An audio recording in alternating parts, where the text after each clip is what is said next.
Hello and welcome to another edition of the Alnwick Castle podcast. I'm Daniel Watkins. And I'm Deborah Beecroft. And today's episode is a return to one of our favourite themes, the music of the past.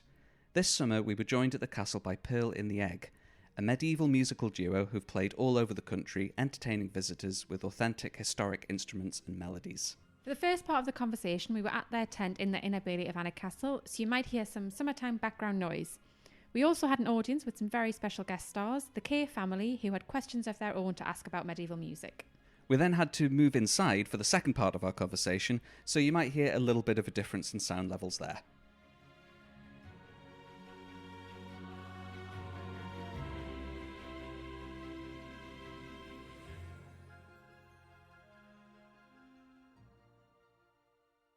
We are joined here on the inner bailey of Alnwick Castle on a lovely warm summer's day by Pearl in the Egg. Hello to both of you. Could you introduce yourselves first of all, and have you had a nice time here performing at Alnwick Castle?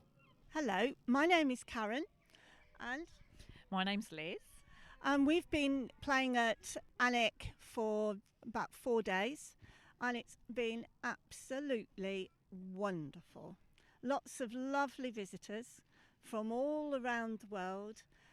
We have taught them medieval dancing and they've been playing the harp, and we've taught them about the instruments and the music, and it's been an absolute delight.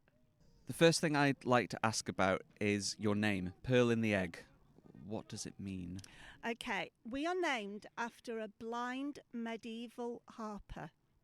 He was named in a document from Edward I in 1306, and there were a lot of acts that were mentioned, like the Minstrel with the Bells, Matilda Makejoy, and Pearl in the Egg. Pearl in the Egg is the medieval term for cataracts, and we know that Pearl in the Egg was a harper, so possibly a blind harper. And in terms of what you've said, you've been doing medieval dance, medieval music. When you're performing as Pearl in the Egg, what do you...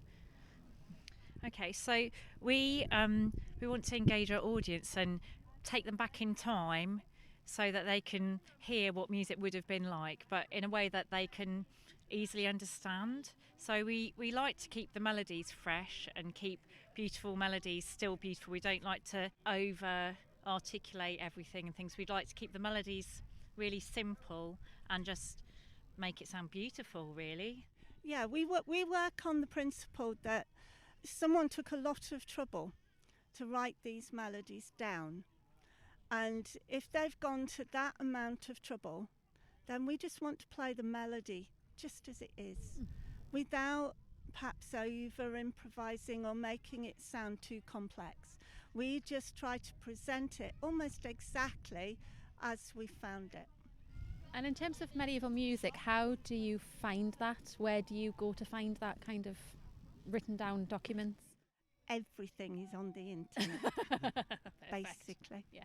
But you do find yourself going down rabbit holes, and you have done a lot of research, haven't you, Liz? Yeah, I've done lots of research, so I quite enjoy finding a tune that I think will be okay on the internet, but then I like to go, there's a digital music archive where you can see the images, and I really enjoy going back to the original score, like the original illustrated manuscript, and going back to that and seeing if I think that is how I would like that melody to be, and trying to make it as authentic as possible. We have gathered an audience here in the castle grounds this afternoon. So one of our audience members has a question for you about instruments and strings. Like, how would you make things back in the day as how would you make string and things back in the day? Because it would be kind of hard. Okay, so one of my instruments that I have is called a rebec, and its strings are actually made of gut. So they're made of like the inside of a sheep's stomach and stuff. And what they do is they kind of cut it out into strips, and they twist it and stretch it and twist it and stretch it until it becomes a really long string. Kind of similar to what they do with like wool and stuff. Pull it out. Yeah. I'm kind of surprised that they do it like that. I thought they just had horse hairs and things like that. So That's interesting. you So, just like, mentioned in the horsehair. So you know how you get the thing that you do The bow for like a violin. Yeah. For like horse In my hairs. school they have the horse hairs. They use it for like the bow. The bow. Yeah. Yeah. The bow does have horsehair on it as well. Definitely, you're correct there. Also, I have seen some harps and some other stringed instruments where the horsehair is used to make the string. And also, you can have metal used to make the strings. So, Karen plays an instrument called the psaltery, and that has metal strings on it. So, there's lots of different materials you can use to make the strings. Do you think we could hear a rebec? Yes.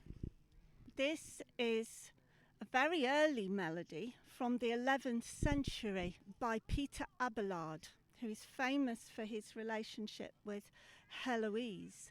And this is actually a religious piece of music. What we're going to do is perform it as though we've heard the melody in church and we are now in the tavern.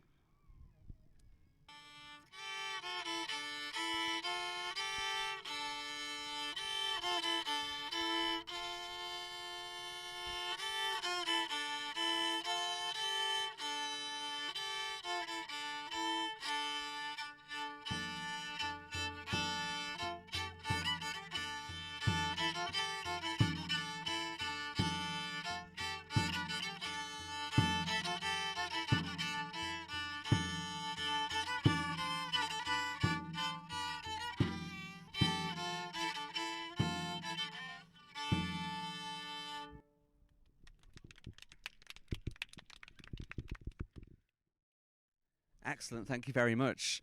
The rebec is not the only instrument you have with you here at Alnwick, though. I can see an array of instruments behind you. Could you take us through a couple of your favourites? The instrument that I think we're most well known for is the harp.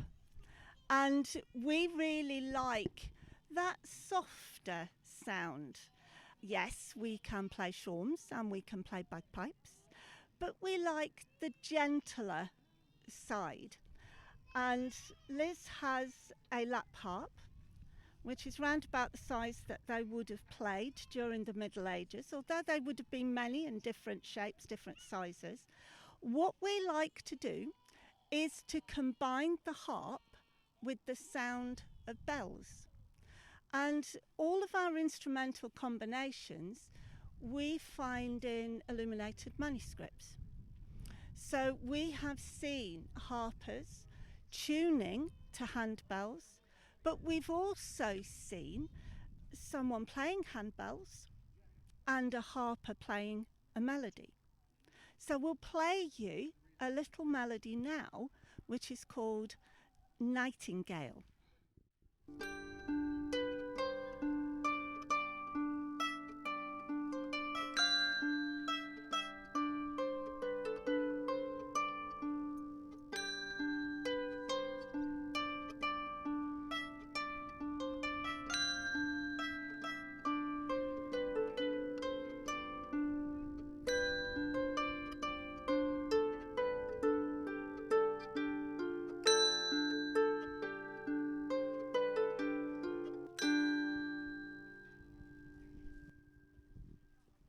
You mentioned taverns before.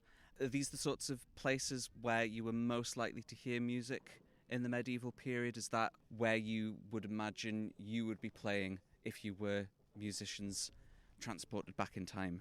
Well, I think there's two places we would have played. I think quite often women would have been playing in court. So you'd have your ladies in waiting and they would be entertaining themselves in the evening playing music. But then you also would have had the tavern musicians as well. But also in church there would have been a lot of music. So perhaps not necessarily performing in church, but you'd be absorbing all that music from church.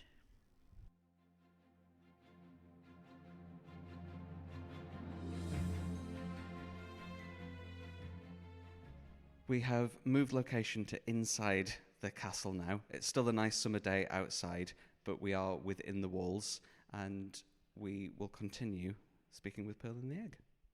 How did you start to become interested in it, and where did you learn how to play these very old instruments that you probably won't get in the normal shops these days.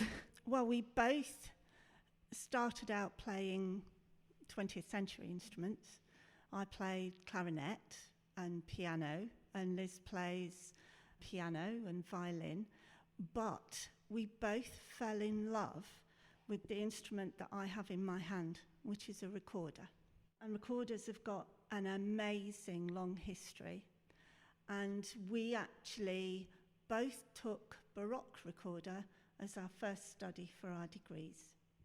Now that puts you firmly in the land of Bach and Telemann, but we actually met playing in an Elizabethan consort in Norwich.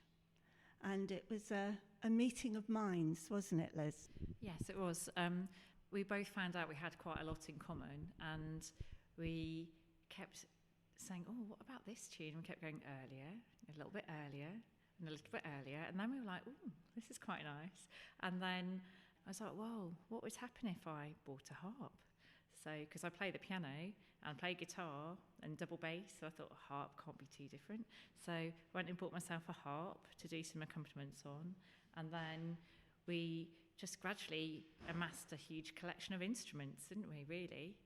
Yeah, there have been a few times when my husband has said, really? Do you really need another shawm? Yes, I do.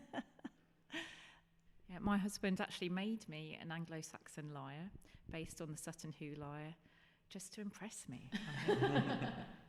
Did it do the job? I think so. Can I ask what a shawm is? A shawm is a type of oboe, an early oboe.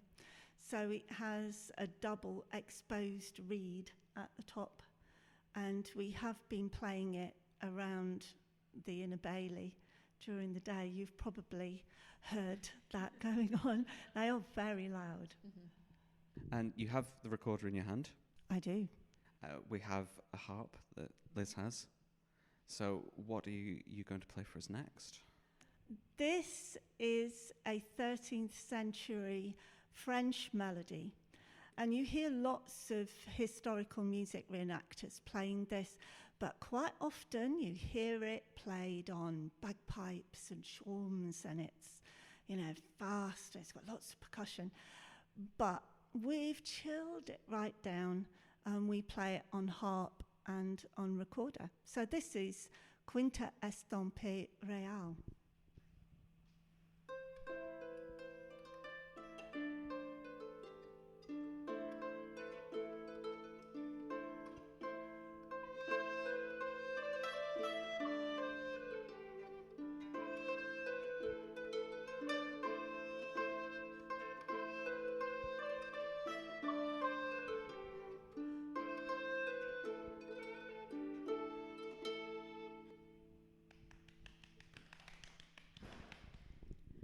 When it comes to a piece of music, if you find something, how do you know which instrument to play it on? Do you trial it out to see which sounds the best? Some of it comes from looking at illuminated manuscripts to see, in the Cantigas of Santa Maria, which gives us about 300 melodies, there are a lot of illustrations. And you can see, like I was saying earlier, you can see the harp played with the bells. But on top of that is we want to have our own particular sound. We don't necessarily want to sound like everybody else. And some of it is, how would we do it? And we actually say, what we say is, how can we pearlify this tune? Because that's what musicians would have done. How the melody was played would have depended on where.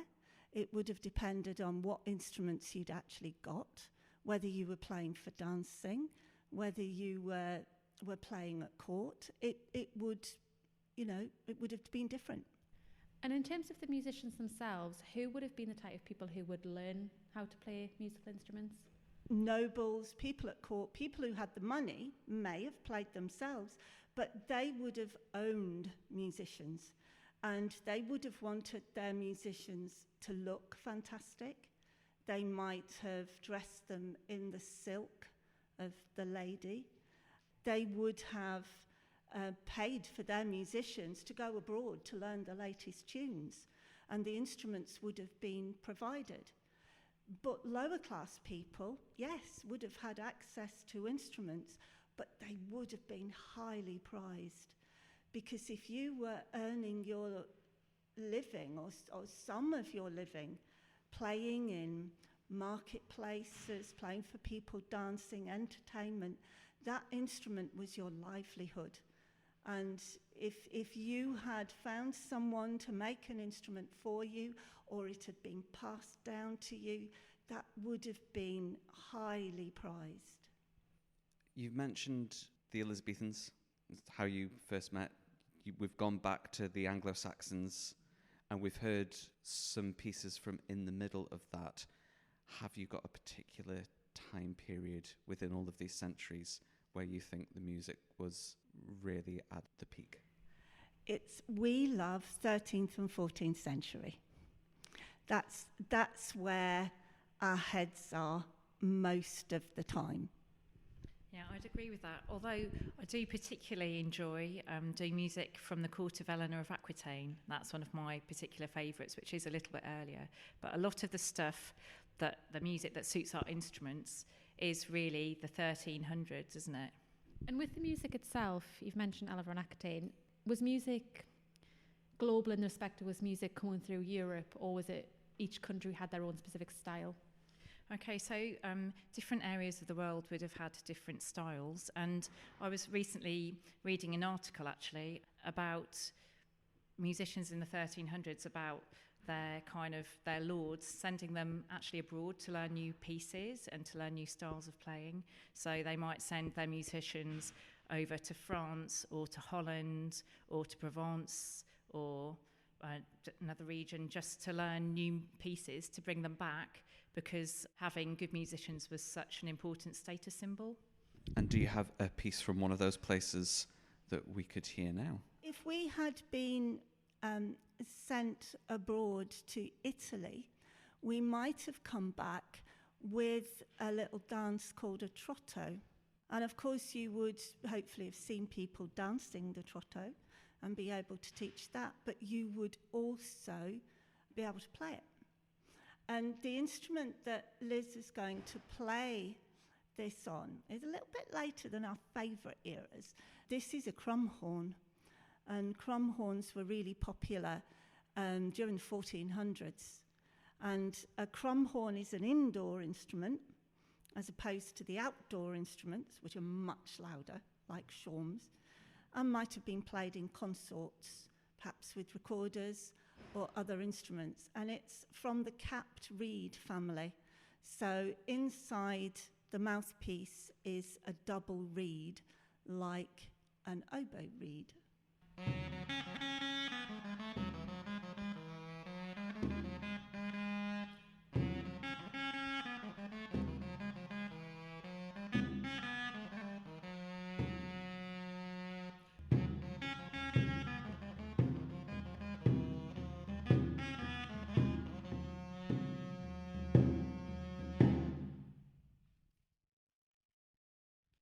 What's it like playing these historic pieces of music in settings like Alnwick Castle and other historic places? We know you've performed all around the country, taking this music back to the places where it might have been heard centuries ago.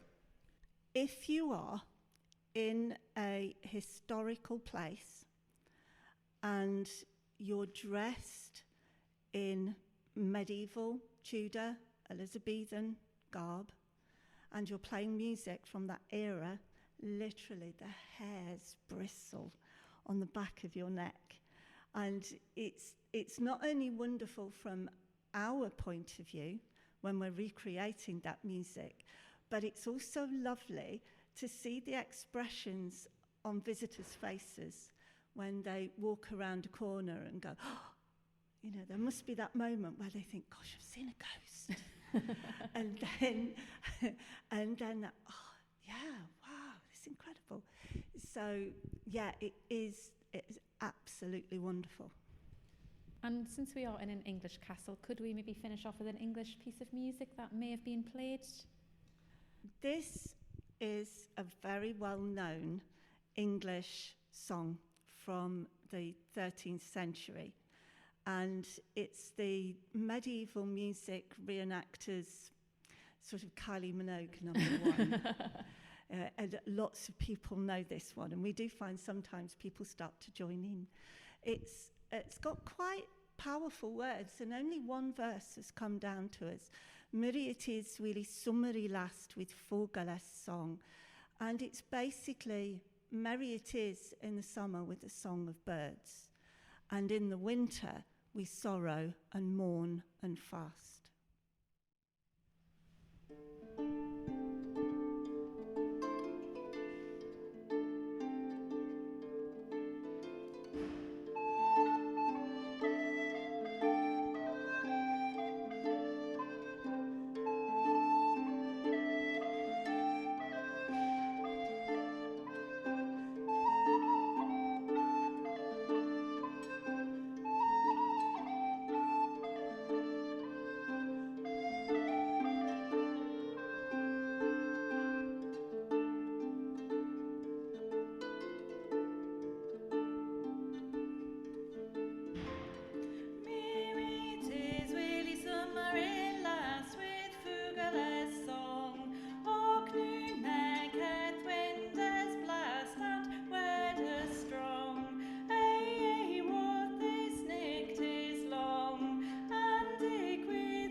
We love doing the loud, raucous tavern stuff. We perform music from Carmina Burana, and we love all of that. And we love the shawms, we love the bagpipes, we love the percussion.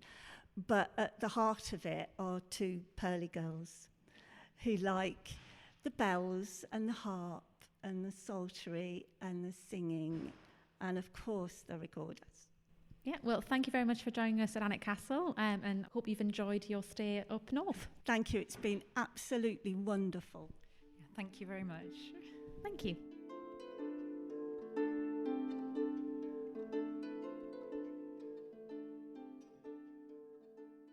To hear more from Pearl in the Egg, you can visit their website at pearlintheegg.co.uk. If you enjoyed the episode and want more musical episodes of the podcast, head into the feed and look for episode 40, Medieval Music, episode 44, Tudor Music, or episode 25, The Northumbrian Pipes. We'll be back with another podcast in 2 weeks' time, but until then, I've been Daniel. And I've been Deborah. Thank you very much for listening, and goodbye. Goodbye.